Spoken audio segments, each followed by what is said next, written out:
Hello and welcome to Inside Liverpool. I'm your host, Sam Ellard, and on today's episode, it's a special episode. We are paying tribute to Diogo Jota and his brother Andre Silva, who just under 2 weeks ago tragically passed away in a car accident. There, of course, over the past couple of weeks on TalkSport have been some incredible moving tributes from Liverpool fans, but fans of all football clubs. Former players have come on, people that played with him, people that knew him and coached him, and there's some wonderful content and tributes to a not just great football player, but a special person as well. But on this episode, we wanted to do our own episode and pay our own tribute to a player that is close to all of our hearts. I'm Sam Ellard. Alongside me is the former Liverpool winger Jermaine Pennant and COP TV's AGT Alex Gildea Trott. Alex, you work in content. You spend your whole job going around watching Liverpool, talking about Liverpool. How have the last 2 weeks been for you, and working in an industry where this is sort of something that has affected us all? Yeah, I mean, instant disbelief when I saw the news. The next day I went straight down to Anfield and paid my respects, laid the flowers down, and had a good cry, if I'm honest with you, with the people around me. It's been amazing to see all the different clubs pay their respects in their own ways. And it's been difficult, it's difficult to almost switch back into talking about transfers and what Liverpool's plans are for next season, knowing what's happened. And it's just the most tragic, heartbreaking thing I think any of us have ever seen in terms of, Liverpool, as we know, there's been so many tragedies with this football club. We're a very emotional football club. And those things make Liverpool fans stronger, they make the team stronger, but when these things happen, there's just no words that can justify it, really. Totally heartbreaking. Yeah, I think that's what I found the hardest thing of all of this, Jermaine, is you see the news and you almost just don't think that it's real. You're almost expecting something to happen later on that day where it's just not true, and it doesn't happen. And I think that's kind of the hardest thing about all of this, is it's almost impossible to put this tragic event into words and make it make sense, because it just doesn't. Yeah, it was a little bit of disbelief, and it took a good old few days for it really to sink in. He had so much going for him. Just recently got married. His 3 lovely children. Still so young. Still so much to offer for Liverpool and Portugal as well. And for that just to be taken away in a blink of an eye, on the way coming back to Liverpool as well. It's heartbreaking, and like I said, you can't fathom that. You can't even imagine what the family are going on, the close friends and colleagues and the Liverpool players itself as well. We'll probably share some great memories, and players who have got great bonds with him, losing a best mate. You're lost for words, and you can't really, explain what they may all be feeling. It's such a sad period in, once again, Liverpool's history. Yeah, but it's also what I'm hoping, and I'm sure will happen when we get to the first game of the season, Alex, and beyond. And I'm sure other opposition teams will do this as well. Is it an opportunity to try and celebrate a life? And I'm sure his name is going to be sung at every game, and it'll be an opportunity as well to mourn, but to also celebrate a guy that was able to play for Liverpool Football Club, score goals in front of the Kop, play for his country in the biggest tournaments, lift the Premier League. And I also hope, and I'm sure that will happen in the weeks and months to come, is that we can celebrate a great person who was able to have an amazing career. Yeah, I think the first step of almost grieving this was probably the Preston game. It was the first opportunity for the Liverpool fans to show how much they still remember him, sing his name. I mean, that song on the 20th minute of every game, maybe even forever now, will be sung, if not around that and after it. Listen, you've got to grieve first, and then you can celebrate. You get to that stage. I don't think Liverpool fans will ever forget his impact and how, Do you ever meet him out of interest? Yeah. I had. What was it like as a person, as a character? I bumped into him at the AXA. I was working with the club. Just a totally normal guy. I mean, Jermaine knows, when you meet footballers, they're all just normal lads. There's no one. Normal lads living everyone's dream, really, right? Living everyone's dream. Robbo made a joke that he was like the most Scottish Portuguese fella he's ever met. Mac Jota. He goes to the snooker. He goes to Cheltenham. He plays his, PS5, etc. He was at one point the best FIFA player in the world. Yeah, that's right. So clearly very talented and just such a normal, down to earth guy. I mean, Gerrard's been quoted as saying, you know, they live in the same area, Crosby and Formby, kind of the same place, and you know, he's on his bike, he's wearing his Liverpool tracksuits, he's just a totally down-to-earth normal guy, and the time that I did meet him, he was exactly that. And as you'd expect. As you'd expect, and just such a bubbly character around the place. You know, he'd like to take the mick a little bit, but it was all fun and games. And like Jermaine said, going back to how the players feel now, you know, maybe players that were rumoured to be leaving Liverpool, maybe they don't want to leave now, because they're a band of brothers, they're all going through this together. And to see the turnout at his funeral, to see the turnout with all the players coming to pay their respects at the ground, I think the first time I realised this has happened was probably when the Amazing Woman before the Preston game sung "You'll Never Walk Alone," and that was one of the most emotional "You'll Never Walk Alone's" ever, which is already a very emotional song. So we're just going to remember him forever. We've retired the number 20. I think, you know, that's such an amazing thing. The club are obviously going to look after his family financially. Yeah. And yeah, I think you're right, that first game against Bournemouth on that there Friday won't be a night. dry eye in the Anfield. Oh, no. Maybe home and away fans, you know, everybody really. Absolutely. And you know what shows how much of a liked person and a great individual he was is that it's all across the world in football where people are showing their respects. You know, if they're celebrating goals or they're scoring goals, you know, they're showing up the number 20 sign and or doing Jota's celebration. And it's going across all sports, not only just football. You know, I've seen it in different sports where Aussie rules where they've shown, you know, their respect to Jota, and some rugby games to Jota. So it just shows how much of a amazing individual, amazing footballer, and how much he was liked. And it's, you know, you play the game, Jermaine, so you know what it's like to be in there. But you know, for us, Alex, we not play the game. You know, I never met Diogo Jota, so I never met him, I never spoke to him. He has no idea who I am as a person. He doesn't know that I exist. But how unique is football that something like this happens, and it affects everybody in their everyday life. You know, it feels like we've lost a family member. Yeah, it does. And do you not think that's the impact of football that it has on all of our lives? So these people that we've never met before and they don't know that we exist, that they become part of our lives, our everyday lives, our family, because we support them, we cheer their goals, and the impact that it has on all the football fans is like losing a family member, isn't it? That's literally the best way to describe it. You know, the goals that he scored, the trophies that he won at Liverpool, you know, they weren't just shared and enjoyed by Liverpool fans in Liverpool. There's people waking up to this news in different time zones all around the world in pure disbelief. I mean, I didn't go to work the next day. I couldn't do it.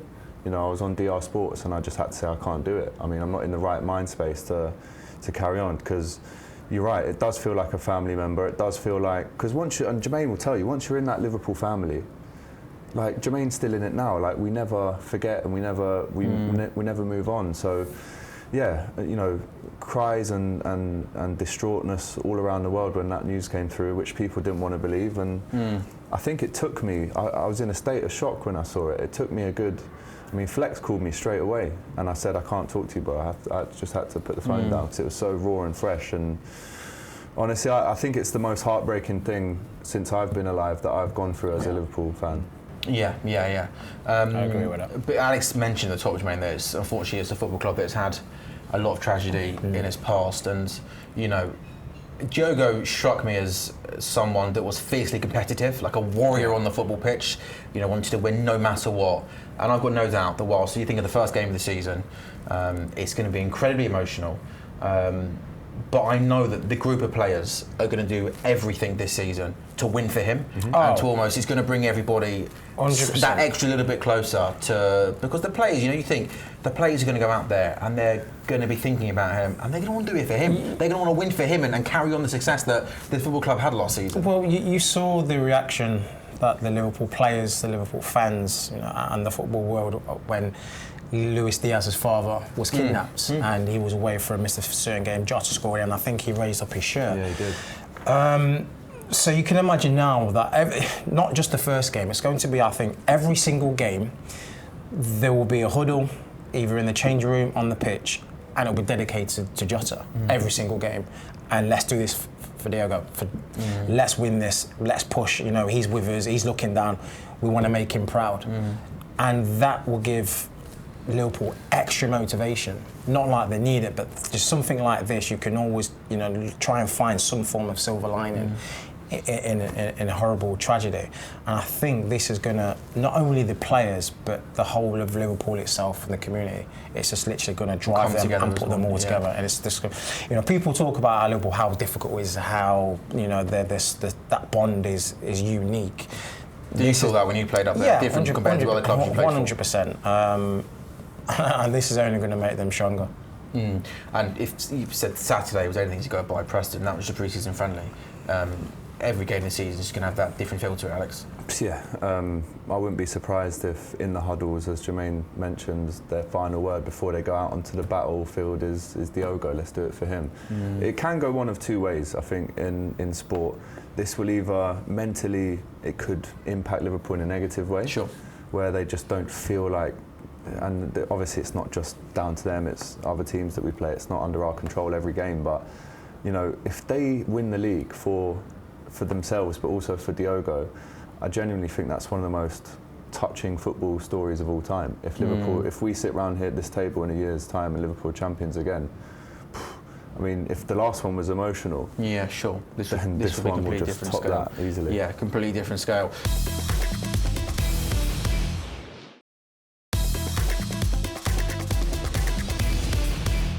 I also want just to discuss him as a football player, because he provided us all with some special memories and moments and goals. And I remember when he signed for Wolves at the time. It feels a long time ago now. I remember maybe it was a few people like Jota, Wolves. It was a bit of a left field signing. Yeah. But what a player he was to Liverpool as well. Versatile. Lots of people at the club would say, Jermaine, that he was the best finisher. Lethal in front of goal. And I know he had some injury problems, but he didn't just leave us a great person, but he had such a big impact on the field as well. Oh, he had a massive impact. I think just all around. When he was coming on, you something's going to happen. You drop a chance to him, it was going to go in the back of the net. The way he could rise in the air, you'd think he's 6'2". But he was just lethal in every department, and he was hungry. He always wanted to fight. Every time he walked on that pitch, you could see he was giving it his all, always having a tussle with the defenders, never making it easy. And the amount of joy personally brought me with some of his late goals. To say that his last goal that we're all going to remember is against our rivals Everton. It just shows what of a magical player he was. But solely going to be missed. But at the same time, I'm very grateful that he was a part of my team. Yeah, I mean, listen, his trademark thing was to almost drop the shoulder, come inside, maybe go back the other side. We saw what he did to Aaron Ramsdale for his first Liverpool goal when there was no fans in the stadium. We saw that finish away at Everton where he's roofed it from a really tight angle. I mean, I was in the second row of the Kop when he scored that goal against Everton in April. So looking back now, I'm so happy and grateful really that I was there for that moment. Tomorrow's never promised, and I think when he gives you that joy, you think, oh, well, we'll get that in May, we'll get it back in August, and it hasn't come. But there's so many, like the 2 goals away against Arsenal in the league, in that yellow McDonald's kit, as everyone called it. Some of the headers that he scored, he barely even celebrated because he just thought it was a FIFA game when he scored against United at Old Trafford when we beat them 5-0. And he was good at FIFA, as we know. As we know, but there's so many, the quote was like, get Jota on. If he wasn't starting the game, get him on, because he'll impact the game. And Jermaine references his heading ability. It reminded me, I know he's a little bit taller than Michael Owen, but back in the day, Owen, 5'8" maybe, could rise up and stick it away. His heading was unbelievable, his touch was unbelievable. I remember when we went to Brentford away last year, the keeper, they had a corner, Virgil smashed it away and the ball's up in the air, and Jota knows that Nunes is making that run, he's onside, and he gets his head to it, and that's an amazing assist when you think about it. The ball's so high up in the air. I remember that. Just so clutch, so important in the moments when you really needed him. And when people say about his finishing ability, listen, Mo Salah's the most lethal finisher at Liverpool, but Diogo Jota, people were saying, well, he's more clinical than Gakpo, Nunes, Diaz. So to even come to terms with the fact that we're not having him available to play next season, I think it will hit us again when that first game comes around. And what's it been like living? You live in the city. You live up in Liverpool. What's it? The city's hurting. Yeah, it feels like the city's really hurting. You're seeing murals going up. There's a lot of memorials and a lot of people showing their respects and a lot of Liverpool flags and shirts and flowers everywhere. It's literally Liverpool at the moment. It's just a Diogo Jota memorial. Yeah. And do you know what? I live in the city just by Chinatown, and there's a house near us which had all the scarves and flags out for the parade. And I walked my dog past there the other week, and that's all been changed to Diogo stuff. And I think when you see it on a street level of like how it's affecting the public, this city is obviously used to pain in the past, but I think this one cuts extra deep just because it was so shocking and out of the blue, And I guess we've all never would have experienced almost obviously a current player. We know that legends, unfortunately, as obviously everybody gets older, can pass away, and that hurts and that has an impact. But for it to be a current player who we watch week in, week out, just is. But you mentioned that. I mean, I think also I thought they were always going to do a bit of retiring the number 20 jersey as well. I thought was absolutely classy because nobody could wear that jersey again. It wouldn't be right. Absolutely, and I don't think nobody would want the jersey. No, that's of course. I think the coming to Liverpool, I don't think so. Yeah, I'd want number 20, please. I think it was kind of a given that was given up. But I just want to mention quickly is that what Liverpool have decided to do for his family is honour his contract and give that on a monthly basis to his family. I think that's an amazing gesture. Yeah, 100%. Because there's nothing in the contract that says if we have to. But and that family part of the football club, so it's always and it's the right not thing just to do. the club that is going to look after his family. We've already heard what Ronaldo and Bruno and Neves as well. Neves especially was his best mate. He carried his coffin. So they're all going to make sure. I mean, the financial stuff. Listen, they're going to need to be looked after, but it's more the personal stuff. The emotional support. The money's irrelevant at this stage. But it's the support, support the personal support. They'll have the I'm best sure support. the football club They'll have the best people that are employed to look after, help people in these. And when the time's right, I'm sure the family will come to Anfield.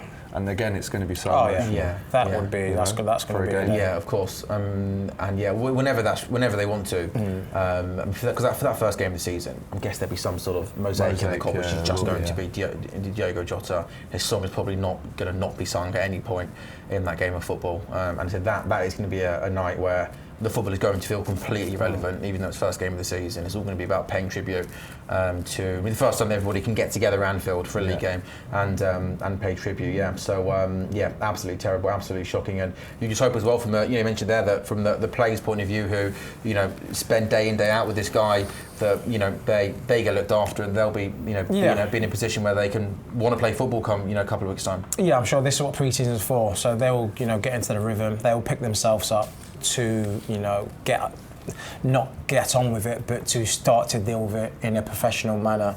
It's not going to be easy, but that's what that squad's for.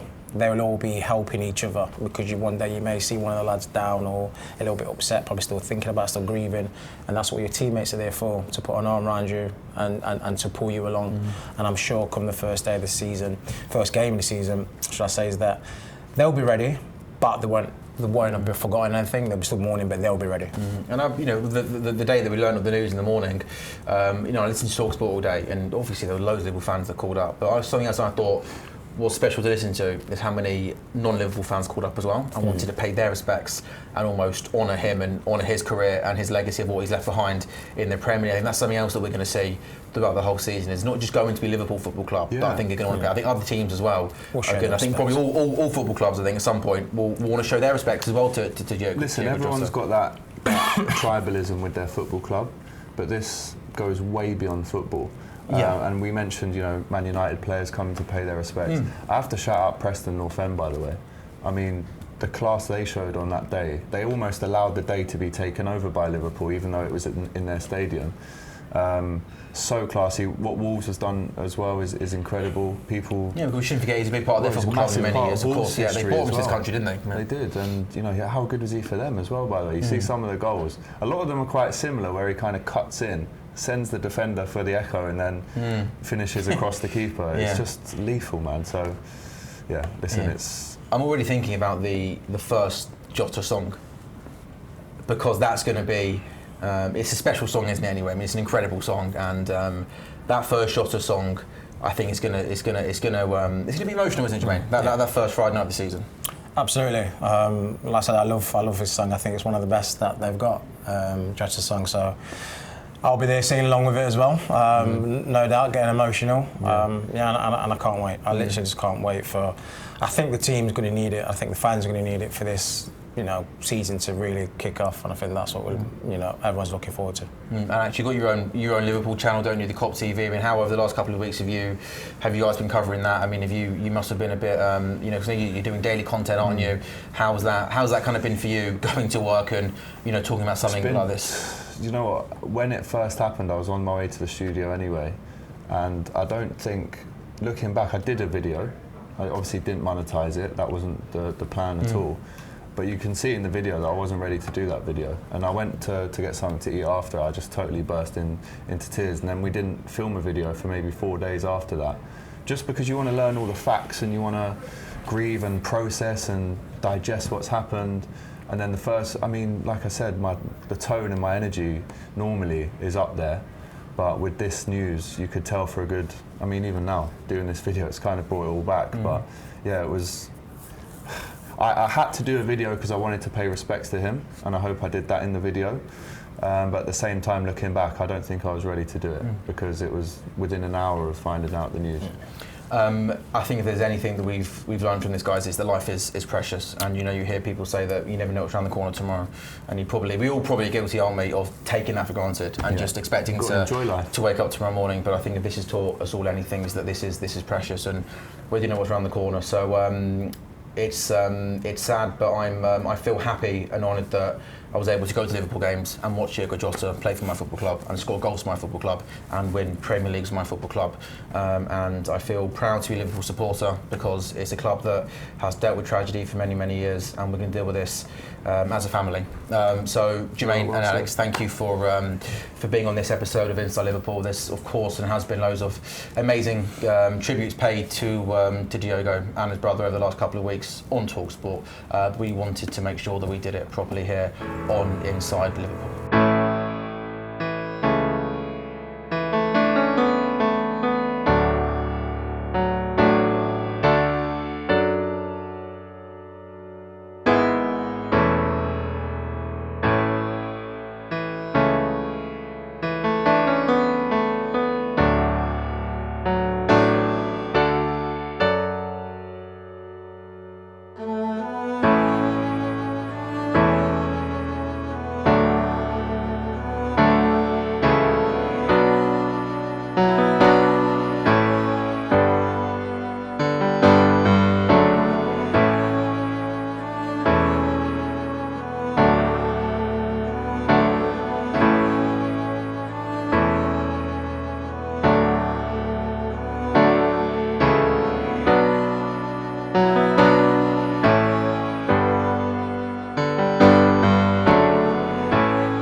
You seem to have been running around upsetting people, Spencer, you treacherous little hound. Boom! Like that. That's where he was getting stuck. Fury hits him on the ropes, 30 seconds to